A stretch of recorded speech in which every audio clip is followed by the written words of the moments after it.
வீட்டில் நிறைய திங்ஸ் இருக்கும்போது நமக்கு தேவைப்படுற திங்ஸ் தேவைப்படுற நேரத்தில் கிடைக்காது. அண்ட் நிறையவும் எக்ஸ்ட்ரா இருக்கும்போது நமக்கு பார்க்கும்போது மைண்டே ஒரு மாதிரி ரெஃப்ரெஷிங் இல்லாத மாதிரி ஒரு ஃபீலிங் இருக்கும். அதனால தான் எனக்கு தேவையில்லாத புக்ஸ் எல்லாத்தையும் டீக்ளட்டர் பண்ணியிருக்கேன். புக்ஸ் மட்டும் இல்லை, இந்த பேக்கும் தான். இந்த பேக் வந்து ரொம்ப நாளைக்கு முன்னாடி வாங்கினது. போதுமான அளவுக்கு இந்த பேக் வந்து உழைச்சிருச்சு. அண்ட் இன்னொரு ஸ்லிங் பேக்கும் கூட இதுலேருந்து கண்டுபிடிச்சேன். அதில் வந்து அந்த ஸ்லிங் மட்டும் பிஞ்சிருச்சு. ஸோ அதனால் அது யூஸ் ஆகுமா வேண்டாமான்னு யோசிச்சுட்டு இருந்தேன். ஏன்னா அது கிஃப்டாக வந்ததுலேருந்து நான் ஒரு டைம் கூட யூஸ் பண்ணவே இல்லை. பட் அப்படியே வச்சிருந்து பிஞ்சிருச்சு. நமக்கு தேவைக்கு அதிகமாக ஏதாவது வாங்கும்போது இந்த மாதிரி தான். ஸோ நீங்களும் வந்து இன்ஸ்டாகிராம் இன்ஃப்ளூயன்சர்ஸு, அதுக்கப்புறம் உங்களுக்கு அமேசான் பாப்பப் ஆடு ஏதாவது பார்த்து இன்ஃப்ளூயன்ஸ் ஆகி வாங்காதீங்க. நீங்கள் அதை யூஸ் பண்ணுவீங்கன்னா வாங்கலாம் தாராளமாக. இப்போ நான் வந்து ஸ்லிங் பேக் போட்டுட்டு போகிற மாதிரியான பிளேசஸ்க்கு வந்து அவ்வளோவா நான் போகிறதில்ல.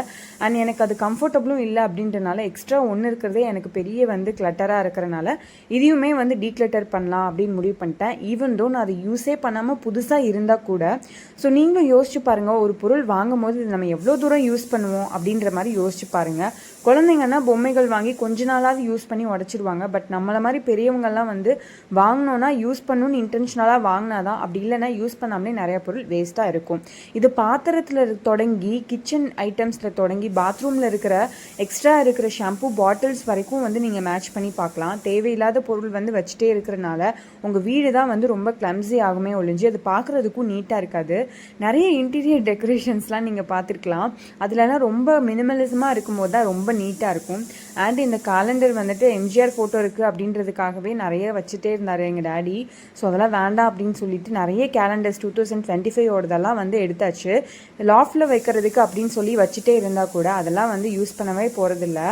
ஸோ அதனால் அது ஒரு மெயினாக வந்து தூக்கி போடலாம் அப்படின்னு நினச்சி தூக்கி போட்டாச்சு. எக்ஸாம்ஸ்க்கு புக்ஸ்லாம் வாங்கி படிச்சுட்டு இருக்கும்போது என்னைக்காவது யூஸ் ஆகும்னு சொல்லிட்டு இந்த புக்ஸ் எல்லாம் அப்படியே வச்சுருக்கேன். பட் ஆஃப்கோர்ஸ் வந்து இதெல்லாம் நான் இனிமேல் படிக்க போகிறதில்ல. ஸோ அதனால் கண்டிப்பாக நான் டிஸ்கார்ட் பண்ணிடலாம் அப்படின்னு முடிவு பண்ணிட்டேன். வேறு யாருக்காதாச்சும் அட்லீஸ்ட் அது வந்து யூஸ்ஃபுல்லாக இருக்கும் அப்படின்னு சொல்லி நம்புகிறேன். ஸோ இந்த ஒர்க்கெல்லாம் முடிக்கிறதுக்கே எனக்கு ஒரு ஆஃப்டர்நூன் ஆயிடுச்சு. இன்றைக்கி நான் ஒரு பொருள் புதுசாக வாங்கியிருக்கேன். அதை பற்றி கண்டிப்பாக சொல்லியே ஆகணும். இது எக்ஸ்ட்ரா என் வீட்டில் இருக்கிற ஒரு ஐட்டம் தான். பட் ஆனால் என் பையனுக்கு வந்துட்டு இதில் வந்து பாட்டி ட்ரைனிங் பண்ணலான்னு சொல்லி வாங்கியிருக்கோம்.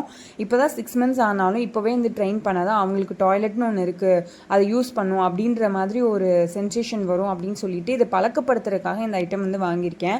ஸோ ஆப்வியஸ்லி இது உடையிற வரைக்கும் இருக்கும். அப்படி இல்லைன்னா ஒரு 3 years வரைக்கும் வச்சுக்கலாம் அப்படின்னு சொல்லியிருக்கேன். ஸோ பேபி இருக்கிறதுனால இன்னும் கொஞ்சம் நிறையா திங்ஸ் வந்து அக்காமடேட் பண்ணுற மாதிரி தான் இருக்குது. மெயினாக வந்து இந்த டிஸ்கார்ட் பண்ணுறது, அதுக்கப்புறம் வந்து இந்த நியூ திங் வாங்கினதை பற்றி தான் இந்த vlogல வந்து நான் ஷேர் பண்ணியிருக்கேன்.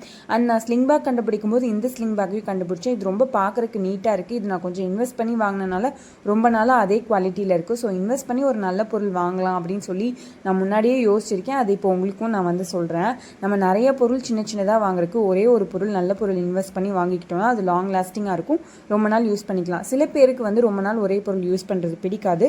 அப்படிப்பட்டவங்க கொஞ்சம் சீப்பாக வாங்கிட்டு அதை டிஸ்கார்ட் பண்ணிவிட்டு அடுத்த பொருள் வாங்கலாம்.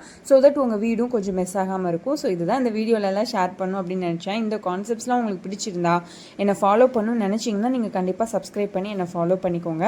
And minimalism and lifestyle vlogலாம் நான் ஷேர் பண்ணலான்னு இருக்கேன். தேங்க்யூ ஃபார் வாட்சிங் மை வீடியோ. Bye bye.